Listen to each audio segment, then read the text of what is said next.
Sir నేను చెప్తాను sir. అలాగే సార్.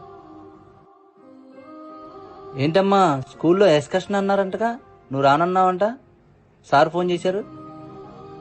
నాకు వెళ్ళాలనిపించలేదు డాడీ. చక్కగా వెళ్ళొచ్చు కదే. ఊరుకోమా, నువ్వు కూడా అలా అంటావు. ఇప్పుడు నేను ట్రిప్కి వెళ్ళాలంటే 1000 రూపీస్ అయింది. నాన్న 2 రోజులు కష్టపడితే గానీ ఆ డబ్బులు రావమ్మా మనకి.